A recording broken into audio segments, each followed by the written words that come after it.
Still reeling from the encounter with Monica, I reach my street with the groceries in tow. The bags themselves aren't hefty, but I feel like my arm is going to give out. This is what I get for not sleeping well, or eating well for that matter. To be honest, I'm not doing anything well at this point. I walk up to the front door and shove it open with my good arm, or good shoulder, rather. Hauling the bags over into the kitchen, I lift them up before setting them down on the counter. One of them slouches over to the side, the carton of cupcakes I bought for Natsuki sliding out in plain view. Almost immediately, Natsuki's arm reaches around me and snatches it away. Yoink! Hey, I was planning on making some actual food first, you know. A little appetizer wouldn't hurt. She shrugs her shoulders. Well, I didn't know what kind of chocolate you preferred, so I just got some cupcakes instead. Hey, I'll take anything at this point. Thanks. No worries, Natsuki. If you really want to know, though, white chocolate rules overall. Duly noted. Well then, if you don't mind me, I'll go ahead and cook us up some dinner. Hey, wait, I'll come and help. No, stay put. I'll handle it. You sure about that? Just because I can't bake doesn't mean I can't cook. I mean, I'd be pretty screwed if I didn't know, living alone and all. Fair enough, just don't burn the house down, okay? I did just move in, after all. Har har, very funny. If you smell smoke, you know what it is. I grab the apron slung over the oven door's handle and tie it around my waist. That is amazing. I wish I had my phone with me, because this is art. Hey, either I wear it or you do. Well, yeah. At least I can pull it off. Sure. Well, I'm gonna go find us something fun to watch. You work your magic, okay? Natsuki chuckles as she heads back into the living room. Alright, cooking skills, don't fail me now.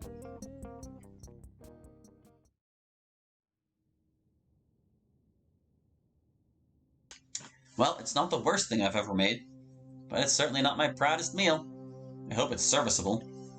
I take a plate in each hand and bring them both into the living room.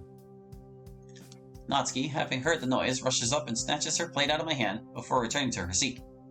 I join her, resting my meal on my lap. She picks up her fork and knife and gets ready to eat. I start digging into my own plate. It's not exactly the best meal I've eaten, but it works. I take a glance at Natsuki, curious as to how she's liking it. She's tearing through it at an Olympic pace. I don't know what I expected, but I guess edible is more than enough for me. Nat, take a breather, jeez. This is some good grub. I might have just underestimated your cooking. She continues eating as she speaks. I didn't catch any of that. She pauses for a second before finally swallowing her food. What I was trying to say is, this is pretty good. It's not my best, but I appreciate it. This isn't your best? I can whip up some mean instant noodles. And suddenly I have no regrets coming here. Regrets? It was just a joke, Hallie. I shouldn't be getting too worked up about that. That's a relief. Oh, by the way, probably best you didn't come to the store with me. Yeah, how come? I ran into Monica. She was stocking up on snacks for the surprise party for Sayori. It was supposed to be today, but when I told her I was going to be a no-show, she moved it to Monday. Natsuki stops eating for a moment. Huh. Something about that rubs me the wrong way. Yeah? Listen, I don't know Sayori as well as you, but just... Look, imagine if everyone knew about my situation. And they decided to throw me a surprise party telling me everything will be okay. When they don't really know jack shit about what I'm going through. Honestly, I'd be kinda pissed. It just seems really patronizing to me. But, I don't know, I'm not Sayori, maybe she would like it. I hadn't thought of it like that. Just my 2 cents. Maybe I could bring it up with Monica? I don't know, Monica seemed kind of out of it today. She's stressed out, that's for sure. After all the stuff with Sayori, the festival falling apart, people missing the club, she might just need something to go right, you know? And like you said, Sayori's not like you. Maybe she will appreciate it. We can only hope. Yeah. Having demolished her meal, Natsuki moves her plate off her lap and onto the coffee table. Meanwhile, I'm only halfway done. So... Yeah? Are you gonna finish that? Actually, yes, I am. If you're still hungry, you've got that chocolate in the kitchen. Nah, I was just messing with you. I thought he said he didn't get her chocolate. Thanks for reminding me about the chalky, though. I'll get to that soon enough. Natsuki stands up, grabbing her dish and disappearing into the kitchen with it. I call out to her. Hey, Nat. Yeah? You know, Monica still wants us to write our poems. So? So we should sit down and do that at some point. I'll do you one better. She appears in the doorway, empty-handed. How about we do our poems separately, then we save them for the club? That could be exciting. Plus, it means you don't get to read all the trash drafts of it. But that's the fun part. Sure it is. Did Monica specify a theme? She did, but it relied on everyone in the club cooperating. And since we weren't there... We go quiet for a moment, silently brainstorming. Before long, though, I break the silence. Honestly, I might just try and make a start on mine now. Yeah, you do that. I think I'm gonna hit the hay. Thanks for the dinner, Hallie. It was pretty good, as far as I was expecting from you. Finishing my food, I place the plate down on the nearby coffee table. Well, if you're going to live in my house, it's not like I'm going to leave you unfed. I stand up, gearing up to go write my poem. Out of nowhere, I feel Natsuki's tight embrace. I return the gesture. After a few seconds, she slowly pulls herself away. Good night, Hallie. Good night, Nat. She climbs the stairs, slowly leaving my line of sight. I wonder what that was all about. Anyway, I should probably get to that poem before I call it a night. I start heading upstairs myself. As I reach the hall, I catch one last glimpse of Natsuki, closing the door to the spare room.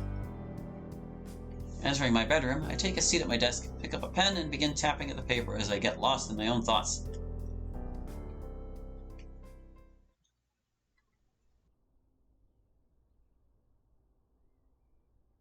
Saturday, 30th of September.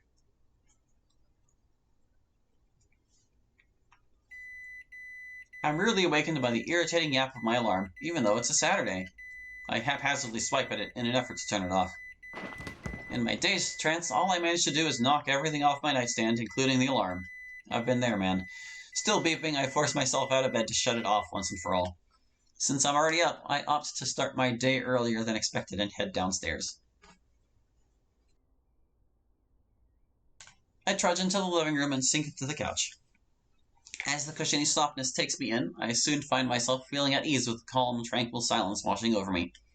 For now, I am left only with my thoughts and the beautiful morning sunshine coming through the window. Considering the events of the past few days, this is exactly what I need. I can finally relax and think clearly for once. No panic, no stress, no... My trail of thought drifts off as the creaking of floorboards upstairs yanks me from my peace. Looks like Natsuki's awake as well. I turn to face her as she groggily walks down the steps. Mornin', Nat. She rubs her eyes and lets out a yawn. Hey, Hallie. What are you doing up so early? I glance over at the clock and see it's only 8 in the morning. That's early for you, bro? It's not that early, you know. It is for you. Hey! She shrugs her shoulders as a smile creeps onto her face. I don't know, you just seem like the type to sleep through half of your Saturday. Am I wrong? Well, not really, no. Heh, figures. Wait, figures?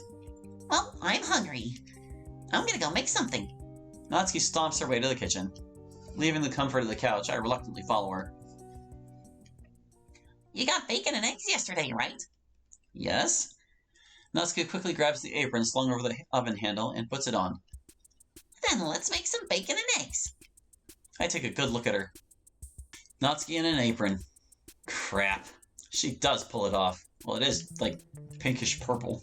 Hey, stop ogling and start helping. That's not... I am not. Ugh, never mind. What do you need me to do? How good are you with making bacon? As good as I can be, I guess. Stop being so wishy-washy. You've got to have pride in the things you're good at. I don't exactly take pride in my cooking, Nat. Don't sell yourself short, Hallie. Even I gotta admit, dinner last night was pretty good. I'm happy you liked it. You should be. The Natsuki seal of approval is a rare artifact sought by many. I bet. Alright, I give you enough positive reinforcement. Now go make some bacon. Yeah. So, I take out 2 large plates from the washing rack by the sink. I'll grab the bacon strips and lay them out on the cold pan. I make sure to keep them somewhat close together. I slowly turn up the heat. Now it's time to wait till they start to sizzle. Hallie, you forgot these. Huh? What did I forget? She throws a pair of tongs my way. Of course, tongs. How did I forget that? How do you like your eggs? I like them scrambled. Good choice. Nice to know I'm not living with a complete idiot. What's the wrong answers? Poached. Still good, but by far the worst as far as eggs go. Though, yeah, you're still an idiot. I just can't catch a break, can I? I can't let you get off soft on me. Oh, soft, says the girl, who has an entire Parfait Girls box set. Parfait Girls is amazing! Hell, even you like the series. Sure, but do I have an entire box set, though? Not like you'd want one in the first place. Well, yes and no. And what does that mean? I wouldn't want one of my own, 'cause I couldn't imagine reading without you.